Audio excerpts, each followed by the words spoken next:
Hi friends, welcome back to M B creation. ಎಲ್ಲ ಹೇಗಿದ್ದೀರಾ? ಚೆನ್ನಾಗಿದ್ದೀರಾ ಅಂದ್ಕೊಳ್ತೀನಿ. Super collections, super jewelleries. ಯಾರೆಲ್ಲ ಬಿಸ್ನೆಸ್ ಸ್ಟಾರ್ಟ್ ಮಾಡೋರು ಬನ್ನಿ ನನ್ನ ಗ್ರೂಪ್ಗೆ ಜಾಯಿನ್ ಆಗಿ. ನಿಮಗೆ ಒಳ್ಳೊಳ್ಳೆ ಕಲೆಕ್ಷನ್ ಸಿಗುತ್ತೆ ಮತ್ತು ನಿಮ್ಮ ಫ್ಯಾಮಿಲಿ ಫ್ರೆಂಡ್ಸ್ಗೆಲ್ಲ ಶೇರ್ ಮಾಡ್ಬೋದು. ನೆಕ್ಸ್ಟ್ ಬರೋ ಆಷಾಢ ಆದಮೇಲೆ ಶ್ರಾವಣ ಬರುತ್ತಲ್ಲ, ಅದಕ್ಕೆ ಒಳ್ಳೊಳ್ಳೆ ಕಲೆಕ್ಷನ್ಸು, ಜ್ಯುವೆಲರಿ ಕಲೆಕ್ಷನ್ಸ್ನ ಸ್ಟೋರ್ ಮಾಡಿ ಇಟ್ಕೊಳ್ಳಿ. ನೀವು ಚಿನ್ನದಲ್ಲಿ ಮಾಡಿಸ್ಕೊಂಡ್ರು ಬೇಕಾದ್ರೆ ಈ ಥರದ ಡಿಸೈನ್ನ ಮಾಡಿಕೊಡಿ ಅಂತ ಕೇಳ್ಬೋದು. ಏನು ಕಾಸ್ಟ್ ಬೀಳುತ್ತೆ ನೋಡಿ. ಅಕಸ್ಮಾತಾಗಿ ಕಾಸ್ಟ್ ನಿಮಗೆ ವರ್ಕೌಟ್ ಆಗಿಲ್ಲ ಅಂದರೆ ಖಂಡಿತ ಇಂಥ ಜ್ಯುವೆಲರಿ ಬೈ ಮಾಡಿ, ವೇರ್ ಮಾಡಿ, ಎಂಜಾಯ್ ಮಾಡಿ. ನಿಮ್ಮ ಪಾರ್ಟಿನಾಗಲಿ ನಿಮ್ಮ ಫಂಕ್ಷನ್ಸ್ನಾಗಲಿ ಎಂಜಾಯ್ ಮಾಡಿ. ಇವಾಗ ಯಾರೂ ತಲೆ ಕೆಡಿಸ್ಕೊಳ್ಳೋಂಗೆ ಏನೂ ಇಲ್ಲ.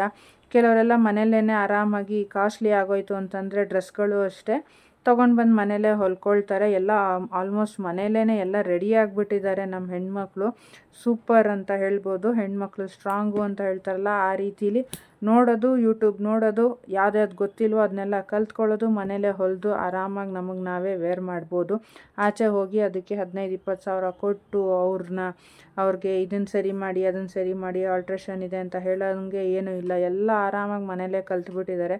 ಒಂದು ಸ್ಯಾರಿ ಕುಚ್ಚಿಂದ ಹಿಡಿದು ಒಂದು ಸಣ್ಣ ಕೆಲಸದಿಂದ ಹಿಡಿದು ಎಲ್ಲ ಮನೇಲೇ ಕಲ್ತಿದ್ದಾರೆ ನಮ್ಮ ಹೆಣ್ಮಕ್ಳು.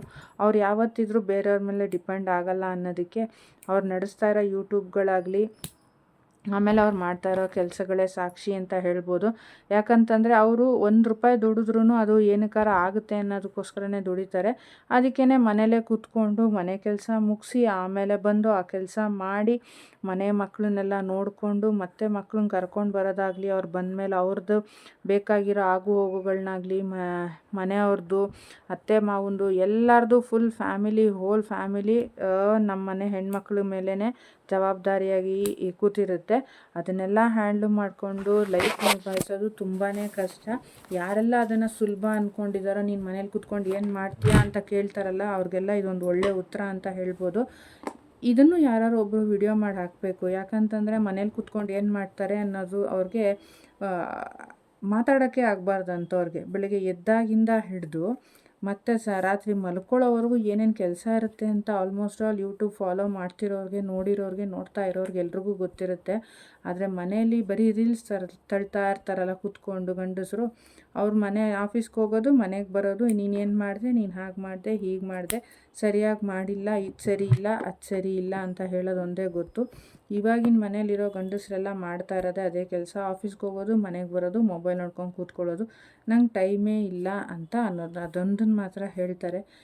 ಯಾರಿಗೆ ಟೈಮ್ ಇಲ್ಲ ಅಂತ ಅವರೇ ಕೂತ್ಕೊಂಡು ಟ್ಯಾಲಿ ಮಾಡಿದ್ರೆ ಗೊತ್ತಾಗುತ್ತೆ ಯಾರಿಗೆ ಟೈಮ್ ಇದೆ, ಯಾರಿಗೆ ಟೈಮ್ ಇಲ್ಲ, ಅವ್ರು ಆಚೆ ಹೋಗಿ ದುಡಿತಾ ಇರ್ಬೋದು ಮತ್ತು ಬೇರೆಯವ್ರ ಹತ್ರ ಬೈಸ್ಕೋತಾ ಇರ್ಬೋದು. ಇಲ್ಲಿ ಆ ಥರ ಏನೂ ಇಲ್ಲ ಅಂದರೂ ಒಂದು ನಿಮಿಷ ರೆಸ್ಟ್ ಇಲ್ದಂಗೆ ಮನೆ ಕೆಲಸ ಆಗಲಿ, ಅಕಸ್ಮಾತಾಗಿ ನಾವೇ ಏನಾದ್ರು ಓನ್ ಬಿಸ್ನೆಸ್ ಅಂತ ಮಾಡ್ಕೊಂಡಿದ್ರೆ ಅದನ್ನು ನೋಡ್ಕೊಳ್ಳೋದ್ರಲ್ಲಾಗಲಿ ಎಷ್ಟು ಕೆಲಸಗಳಿರುತ್ತೆ ಅಂತ ಅವ್ರು ಇಮ್ಯಾಜಿನ್ನೇ ಮಾಡಿರಲ್ಲ. ಒಂದಿನ ನಾವು ಆಚೆ ಹೋಗಿ ದುಡ್ಕೊಂಡು ಬರ್ತೀವಿ, ಅದೇ ಒಂದಿನ ಮನೆ ನಿಭಾಯಿಸೋದಕ್ಕೆ ನಮ್ಮ ಈಗಿನ ಜನ್ರೇಷನ್ ಗಂಡು ಮಕ್ಕಳಿಗೆ ಖಂಡಿತ ಸಾಧ್ಯನೇ ಇಲ್ಲ. ನಾವು ಯಾರ ಮೇಲೆ ಬೇಕಾದ್ರೂ ಚಾಲೆಂಜ್ ಮಾಡ್ಬೋದು, ಅವ್ರಕ್ಕಿಂತ ನಾವೇ ಸ್ಟ್ರಾಂಗು ಅಂತ.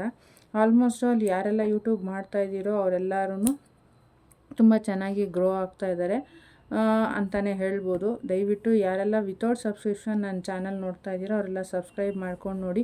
ಒಳ್ಳೊಳ್ಳೆ jewellery collections upload day to day ಬರ್ತಾನೇ ಇದೆ. ಮಧ್ಯದಲ್ಲಿ ಒಂದೊಂದು ದಿನ ಮಿಸ್ ಆಗಿರ್ಬೋದು. ದಯವಿಟ್ಟು ಯಾರು ಅದಕ್ಕೆ ಬೇಜಾರು ಮಾಡ್ಕೊಳ್ಬೇಡಿ. ಅಪ್ಲೋಡ್ ಮಾಡ್ತೀನಿ. ನಾನು ಅದನ್ನು ತಮ್ಲೈನ್ ಮಾಡೋಕ್ಕೆ ಟೈಮ್ ಸಿಗ್ತಾ ಇಲ್ಲ, ಮಾಡಿ ಎಲ್ಲನೂ ಅಪ್ಲೋಡ್ ಮಾಡ್ತೀನಿ. ಸೊ ಅದಕ್ಕೋಸ್ಕರ ಎಲ್ಲ ಎಡಿಟಿಂಗನ್ನು ರೆಡಿ ಮಾಡ್ತಾಯಿದ್ದೀನಿ. ಮಾಡಿ ಡೇ ಟು ಡೇ ಅಪ್ಲೋಡ್ ಮಾಡ್ತೀನಿ. ಹೀಗೆ ಫಾಲೋ ಮಾಡ್ತಾಯಿರಿ. ನಿಮ್ಮ ಫ್ಯಾಮಿಲಿ ಫ್ರೆಂಡ್ಸ್ಗೆಲ್ಲ ಶೇರ್ ಮಾಡಿ ಫ್ರೆಂಡ್ಸ್. ನನ್ನಂತ ಮನೇಲಿ ಕೂತ್ಕೊಂಡು ಕೆಲಸ ಮಾಡ್ತಿರೋರಿಗೆ ಸಪೋರ್ಟ್ ಮಾಡಿ. Thank you so much.